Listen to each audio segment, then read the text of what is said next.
ॐ एकदन्ताय विद्महे वक्रतुण्डाय धीमहि तन्नो दन्ति प्रचोदयात्।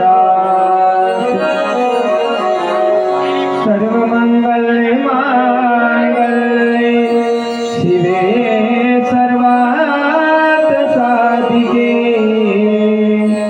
शरण्ये त्र्यम्बके गौरी नारायणी नमोस्तुते। मनोजवं मारुततुल्यवेगं जितेन्द्रियं बुद्धिमतां वरिष्ठं वातात्मजं वानरयुतमुख्यं श्रीरामदूतं शरणं प्रपद्ये। या कुन्दे कुकुशारहार धवला या शुभ्रवस्त्रावृता या वीणावरदण्डमण्डितकरा या श्वेतपद्मासना या ब्रह्मचित्त शङ्कर प्रभृति विदेवी सदा वन्दिता। सा मा पातु सरस्वती भगवती गोपाल कृष्ण भगवान की जय। माऊली ज्ञानेश्वर महाराज की जय।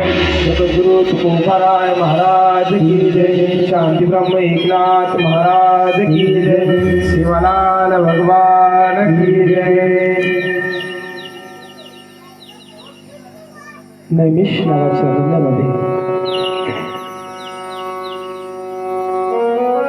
88,000 श्लोकादी कृष्णा सूतजी महाराज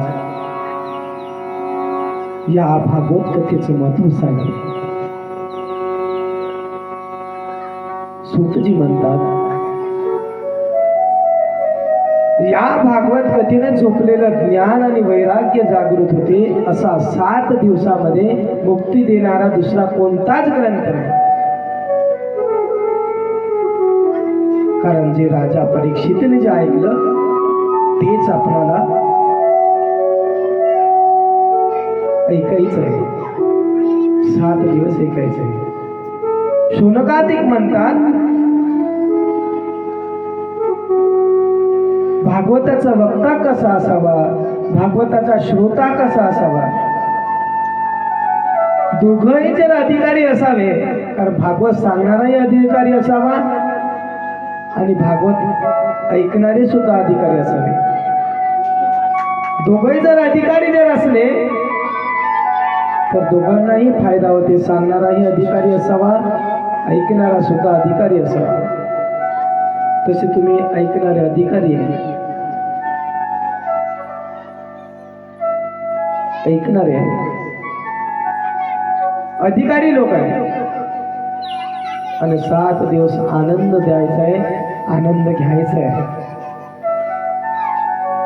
आणि भागवत कथेवर सगळ्यांनी यावं, सर्वांनी यावं. श्रीमंतांनी यावं, गरिबांनी यावं, सर्वांनी यावं. कारण संत म्हणतात यारे यारे लहान थोर याची भलत्या नारी नर, याची भलत्या नारी नर, भलत्या नारी नर. यारे यारे लहान थोर याची भलत्या नारी नर, याची भलत्या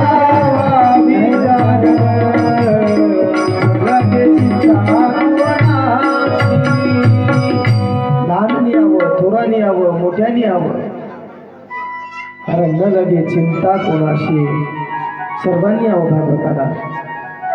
आपल्या गावात भागवत सुरू झालं, मग भागवताला किती महत्व द्यावं. 7 दिवस आपला कितीही फायदा होत जरी असेल तरी त्या गाव लोकांनी त्या फायद्याला दूर करून भागवताला यावं, तेवढं महत्व द्यावं. कारण भागवत कथा ही जीवनाची व्यथा मिटवणारी कथा आहे. शौनकादिकाने विचारलं सुतजी महाराज, अशी असणारी भागवत कथा सगळ्यात अगोदर कोणाला सांगितली. तेव्हा सगळ्यात अगोदर ही भागवत कथा सनत कुमारांनी नारदाला सांगितली. का सांगितली? कारण एकदाचा प्रसंग आहे. नारद महाराज जात असताना सनत कुमाराकडे आले आणि सनत कुमार म्हणजे ब्रह्मदेवाचे मानसपुत्र बटू अवतार. त्याचं नाव कसं आहे? स वरूनच चालू होते. सनक, सनंदन, सनकादिक, सनत कुमार असं त्याचं नाव आहे.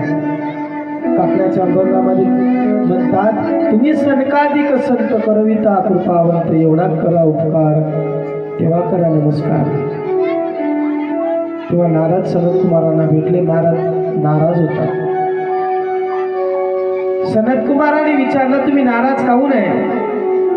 तेव्हा महाराज सांगतात, महाराजांनी सांगितलं की श्रीकृष्ण का दास कभी नाही उदास. मग तुम्ही का उदास आहे? कारण जे जास्त देवाची भक्ती करतात ना ते कधी नाराजच असतात. तुम्ही का नाराज? नेहमी प्रसन्न असावं. देवाचा भक्त म्हणल्यानंतर नेहमी प्रसन्न असावं. ज्ञानोबा ज्ञानेश्वरी मध्ये म्हणतात, देखील अखंडित प्रसन्नता. प्रसन्न राहा देवाचा भक्त म्हणल्याच्या नंतर. कशाचं टेन्शन आहे? श्रीकृष्ण का दास कभी न रहे उदास, कभी न रहे उदास. उदास नसावं माणसाने, आनंदित असावं, आनंदित असावं. कारण तो मोठ्या आवडीनं तुम्ही भागवत ठेवलं. मी आवडीनं सांगण्याकरिता आलो. एक भागवत श्रवण करून जीवनाची व्यथा मिटवण्याकरता भागवतात येऊन बसावं. आणि त्याच्याकरता मात्र आवड आवश्यक आहे. आवडीने भावे हरे नाम घेसी, आवडीने भावे